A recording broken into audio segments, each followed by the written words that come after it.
Assalamualaikum warahmatullahi wabarakatuh. Perkenalkan, kami dari kelompok 5 akan mempresentasikan hasil diskusi kelompok kami yang berjudul pemanfaatan aplikasi Canva sebagai media grafis berbasis optical intervening AI. Selanjutnya ada anggota kelompok, saya Cynthia Simultiani, ada Muhammad Najir Tamdani, Purnama Sanjaya Putra, Jakarta, Jamani. Selanjutnya, latar belakang perkembangan teknologi digital telah membuat cara masyarakat membuat media visual.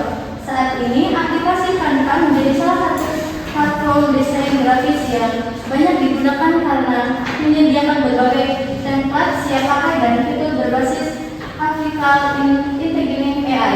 Fitur-fitur tersebut membantu penggunaan membuat poster, presentasi, dan konten media sosial dengan lebih mudah, cepat, dan menarik tanpa memerlukan kemampuan desain profesional. Oleh karena itu, proyek yang dilakukan untuk mengetahui bagaimana pemanfaatan Canva sebagai media desain grafis berbasis AI. Selanjutnya, tujuan proyek yang pertama adalah mempelajari fitur-fitur utama Canva, yang kedua adalah mengimplementasikan teknologi AI, yang ketiga menghasilkan berbagai media visual, yang keempat mengevaluasi kemudahan menggunakan Canva. Oke, selanjutnya kita bahas metodologi. Nah, salah satunya yang pertama yaitu identifikasi kebutuhan desain. Terus kita bisa mulai dengan pilih jenis media. Misalnya kita tuh ingin membuat apa gitu di aplikasi Canva, terus kita tentukan template Canva-nya. Nah, teman-teman, template Canva itu sendiri sudah menyediakan banyak sekali template yang gratis gitu, seperti itu. Kemudian ada proses pengeditan. Nah, ini kita bisa menyesuaikan dengan selera kita dan kebutuhan kita masing-masing. Terus yang kelima ada manfaat fitur AI. Terus yang keenam ada simpan hasil desain. Nah, jadi ketika kita setelah mengedit atau mendesain di aplikasi Canva, kita bisa menyimpannya dan mengsetnya dan menyebarkannya ke media sosial. Kemudian ada evaluasi atau hasil desain.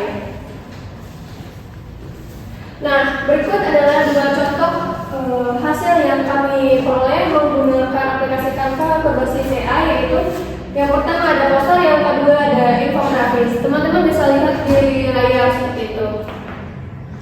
Kemudian yang ketiga ada implementasi. Nah, caranya yang pertama, kalian login dulu ke Canva, bisa menggunakan akun Google, Facebook, ataupun email. Kemudian pilih jenis desain yang ingin kalian gunakan, terus gunakan template yang sesuai, edit desain, dan manfaatkan fitur AI Canva.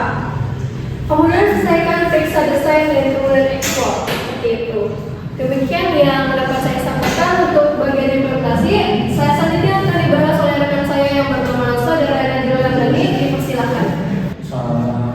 Selanjutnya saya akan membahas tentang hasil dan pembahasan.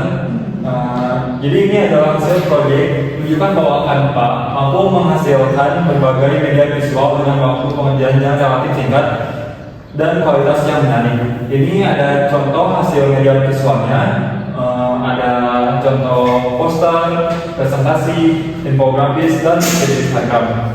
Lalu keunggulan Canva yang pertama yaitu mudah digunakan, tampilan yang sederhana dan intuitif, cocok untuk pemula magang profesional. Lalu yang kedua ada banyak template profesional. Tersedia ribuan template menarik untuk berbagai kebutuhan desain. Lalu yang ketiga ada integrasi teknologi AI, yang dimana fitur AI dapat membantu kita untuk mendesain Canva menjadi lebih mudah. Lalu yang terakhir ada proses desain lebih cepat dan efisien, dimana membantu menggunakan desain yang sangat kreatif dengan waktu yang lebih singkat. Selanjutnya yaitu ada waktu pengerjaan menggunakan Canva relatif singkat, yaitu rata-rata waktu pembuatan setiap media visual yaitu berkisar di antara 15 sampai 45 menit.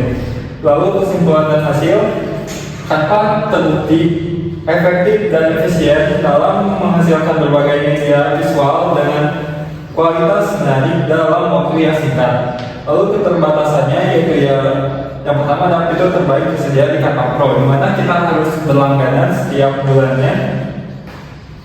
Lalu yang kedua adalah memerlukan koneksi internet yang stabil, di mana agar seluruh fitur yang berada di Canva ini dapat kita akses melalui jaringan internet.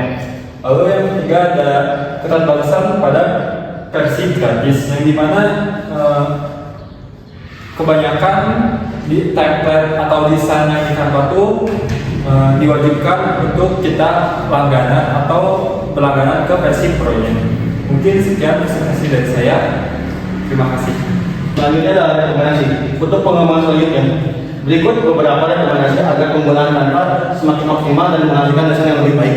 Yang pertama yang tentunya menggunakan Canva Pro. Yang kedua, kita membuat desain lebih interaktif dan dengan animasinya.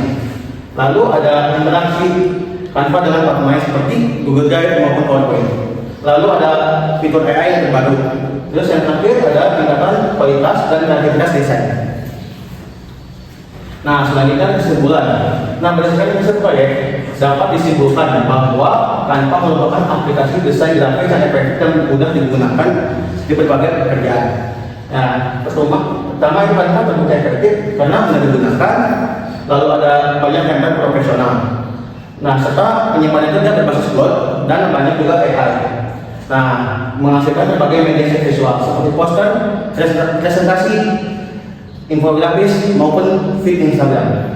Nah, lalu meningkatkan produktivitas seperti mempercepat proses desain, meningkatkan kreativitas, dan meningkatkan produktivitas dengan fitur AI yang tersedia.